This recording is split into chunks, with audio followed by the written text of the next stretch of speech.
This is architect Jyoti Singh. I'm from Delhi. I'm working in Pan India as architect and interior designer. My firm name is Third Imagination. Today I'm going to talk about my one project, which is jewelry showroom at Karol Bagh, Delhi, India. The name of this showroom is Warda jewellers. तो हम लोगों के लिए challenge था कि हम लोगों की जो क्लाइंट की रिक्वायरमेंट थी वो हमको फुलफ़िल करनी थी, like maximum sitting area and the bigger counter, display area with the beautiful niches. तो वो सब चैलेंजेस हमने पहले रिक्वायरमेंट सेट करी, क्लाइंट के साथ बैठ के हमने उनकी रिक्वायरमेंट सेट करी और फिर हमने उसके स्केचेस करने शुरू करे। क्लाइंट्स के साथ पे बैठ के हम लोगों ने डिस्कस किया, जो फाइनलाइज हुआ उसका 2D ड्राइंग्स एंड 3D के ऊपर वर्कआउट किया। चैलेंजेस ये थे कि छोटा एरिया है तो हम लोग डार्क कलर नहीं ले सकते, नहीं तो वो और ज़्यादा छोटा लगेगा। तो हम लोगों ने लाइट कलर यूज़ किया है इंटीरियर में इस प्रोजेक्ट के, एंड निशेस के साथ में हमने प्ले किया सो दैट वॉल हमारी इंटरेस्टिंग रहेगी। मैंने इसमें थोड़ी सी डिज़ाइनर निशेस यूज़ करी है बिकॉज क्या होता है कि नॉर्मली हम लोग रेक्टेंगल, स्क्वायर या कोई राउंड सर्कल की निशेस ले लेते हैं। मैंने इसमें रेक्टेंगल, स्क्वायर ही यूज़ किया है, बट उसके साथ एक फ्रेम यूज़ किया है कंट्रास्ट में। जैसे कि इसमें हमने एक बेज कलर यूज़ किया है एंड वाइट का कॉम्बिनेशन लिया है। दोनों लाइट शेड है तो वो दोनों कॉम्बिनेशन बहुत अच्छा निकल के आया। एंड सेकेंड थिंग, इसके साथ मिरर यूज़ किया है सो दैट वो एक एरिया को एनहेंस कर दे और थोड़ा सा बिगर फॉर्म में ले आए। एंड जो निशेज़ है उसको हमने फ्रेम किया है रोज़ गोल्ड के साथ, उसको हाईलाइट करने के लिए। एंड जब हमने रोज़ गोल्ड किया तो उसकी लुक और भी एनहेंस हो गई है। मेरा फोकस था लाइट्स के ऊपर। लाइट्स हम लोग जनरली क्या होता है ज्वेलरी शोरूम में हम लोगों को लाइट्स के ऊपर बहुत ज़्यादा फोकस करना चाहिए बिकॉज़ लाइट बहुत इंपॉर्टेंट रोल प्ले करती है। इसमें हम लोग फ्लोरेसेंट, इनकैंडेसेंट दोनों लाइट यूज़ कर सकते हैं। I mean yellow and white दोनों लाइट्स यूज़ कर सकते हैं, बट मेरा जो मानना है, जो मेरा फोकस रहा था वो वाइट लाइट के ऊपर ज़्यादा था बिकॉज़ जो हमारी ज्वेलरी होती है वाइट लाइट में उसका natural shade, natural polish, natural colour दिखता है। तो हमने निशेस के अंदर वाइट लाइट यूज़ करी है with the conceal focus light. 1 inch dia हम लोगों ने छोटी छोटी सी लाइट्स यूज़ करी हुई है। एंड आप देख सकते हैं निशेस हमने रेक्टेंगल फॉर्म में यूज़ करी हुई है। एंड उसकी निशेस की जो हाइट रखी हुई है वो हमने आई लेवल के कॉन्टैक्ट, बिल्कुल आई लेवल पे रखी हुई है सो दैट जो भी हमारे कस्टमर है वो ज्वेलरी को ईजिली देख पाए। एंड हमने पेडेस्टल यूज़ करे हुए हैं, ज्वेलरी के लिए पेडेस्टल्स यूज़ करे हुए हैं, जो कि उसका भी एक हाइट इस तरह से रखी हुई है कि उनके जो आई कांटेक्ट है उसमें भी वो ज्वेलरी के ऊपर फोकस कर पाए। सेकंड थिंग, जितनी भी ज्वेलरी की निशेस हमने बनाई हुई है उसका कोई भी लेवल ऊपर नीचे नहीं किया हुआ है। लेवल हम लोगों ने 7 फीट की हाइट, 6 फीट 7 फीट की हाइट के ऊपर ही उसको रखा गया है। सेकंड टाइप ऑफ निश जो मैंने दी है वो थोड़ी सी टिल्टेड दी है। आपको देखने में वो टेढ़ी लगेगी बट एक्चुअली वो हम लोगों ने कटिंग करके उसको टेढ़ी बनाया हुआ है, जो कि मेरे डिज़ाइन में ही था।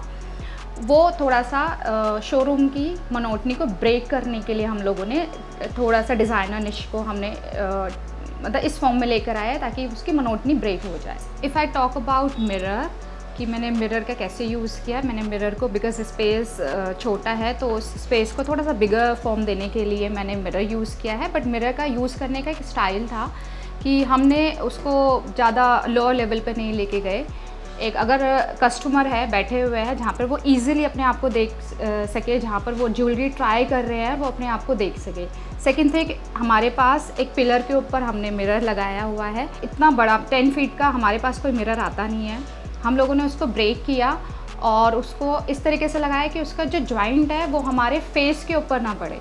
तो इसका भी एक स्टाइल है, जब आप ज्वेलरी शोरूम में मिरर यूज़ कर रहे हैं तो आप ये देखिएगा कि उसका जॉइंट सही जगह पे आ रहा हो, या तो उसको बिल्कुल लोअर साइड पे डाल दीजिए या अपर साइड पे डाल दीजिए, आपके आई कांटेक्ट में या आपके बॉडी के ऊपर उसका क्रैक ना पड़े। सेकेंड थिंग, जो फर्नीचर का कलर अगर आप देखेंगे, क्योंकि फर्नीचर बहुत ज़्यादा रफली यूज़ होता है, हर कोई कैसे भी आके कैसे भी उसको बैठता है, कैसे भी यूज़ करता है, तो उसके हमने डार्कर कलर लिया है। अगर हम लाइटर शेड फर्नीचर में लाइटर शेड लेंगे उसका 2 रीज़न है। एक तो कलर कॉम्बिनेशन में कंट्रास्ट मिलता है हमको, एंड सेकंड थिंग जो हमारा डस्टिंग एंड थोड़ा सा गंदा होने की प्रॉब्लम है वो हमारी नहीं होती है, उतनी इजीली नहीं होती है, डस्ट दिखती नहीं है। तो इसके साथ मैंने ग्रीन कलर मर्ज किया, जो कि इस कलर स्कीम, इस कलर थीम के साथ में बहुत ईजिली अच्छे से एनहेंस होके निकल के आया। If I talk about the counter को हमने बिगर फॉर्म में देने की पूरी कोशिश करी थी, और जो कि हमने अचीव भी किया। हमने काउंटर को इसलिए बड़ा रखा क्योंकि यहाँ पर 2 ओनर हैं और उनको 2 सीट चाहिए थी, और काउंटर उनके सामने बड़ा देने के लिए इसलिए था कि जो विज़िटर है वो मैक्सिमम विज़िटर आ पाए। और बैक साइड पे हमने एक काउंटर दिया है, जो कि जब कोई ज्वेलरी दिखा रहा हो तो पीछे उसके बॉक्सेस और जो भी उसके सामान है वो रख सके। कस्टमर्स के लिए भी बड़े काउंटर में ज्वेलरी देखना बहुत इजी था, ताकि जो हमारे ऑनर है जो भी ज्वेलरी दिखा रहे हैं वो इस बिगर काउंटर पे, बड़े काउंटर पे ज्वेलरी आराम से दिखाए, वो आराम से डिस्प्ले कर पाए, और जो भी उनके डिज़ाइन है वो आराम से एक्सप्लेन कर पाए। काउंटर का कलर मैंने लाइट इसलिए रखा है ताकि जब मैं ज्वेलरी दिखाऊं तो मेरा ज्वेलरी के ऊपर फोकस हो, ना कि काउंटर के ऊपर फोकस हो। अगर मैं वॉल फिनिशेस की बात करूं तो मैंने वॉल फिनिशेस के ऊपर वॉलपेपर यूज़ किया है।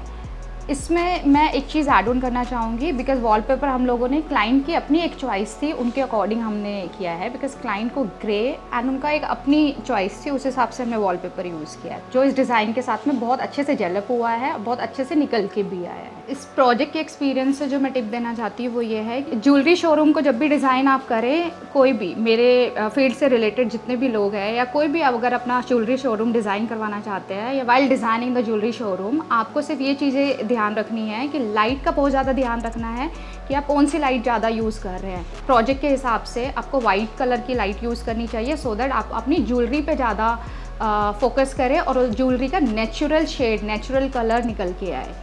सेकेंड थिंग, मिरर मैंने इसमें यूज़ किया है। मिरर का बहुत प्रॉपरली यूज़ किया जाए। मिरर का जब आप यूज़ कर रहे हैं तो आप देख लीजिए कि मिरर का जॉइंट कहाँ आ रहा है।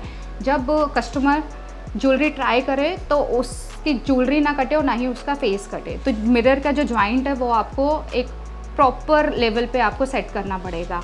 सेकेंड थिंग, मिरर मैंने इसलिए भी यूज़ किया है क्योंकि ज्वेलरी शोरूम में मिरर का यूज़ जो होता है वो लग्जरी इफेक्ट देता है। This is all about my project. अगर आपको मेरा प्रोजेक्ट पसंद आया हो, इंटीरियर पॉइंट ऑफ व्यू से, डिज़ाइनिंग पॉइंट ऑफ व्यू से, या किसी भी पॉइंट ऑफ व्यू से डिज़ाइन मेरा पसंद आया हो, और आपके मन में कोई भी क्वेश्चन हो, कोई भी सवाल हो, कुछ भी आप पूछना चाहते हैं, तो you can contact us. My company name is third imagination and हमें इस इंडस्ट्री में काफ़ी एक्सपीरियंस है। अगर आप आर्किटेक्चर में कुछ पूछना चाहते हैं कि you can contact me, and interior में कुछ पूछना चाहते हैं, जो कि हम लोग आर्किटेक्चर की सर्विस से आर्किटेक्चर डिज़ाइनिंग करते हैं, इंटीरियर डिज़ाइनिंग करते हैं, commercial, residential and hospitality like restaurants and cafes. अगर आपका कोई भी क्वेश्चन हो इस डिज़ाइन से रिलेटेड या कोई भी डिज़ाइन से रिलेटेड, इंटीरियर डिज़ाइन से या आर्किटेक्चर से रिलेटेड, आप हमें कॉन्टैक्ट कर सकते हैं। Feel free to contact us. Thank you so much.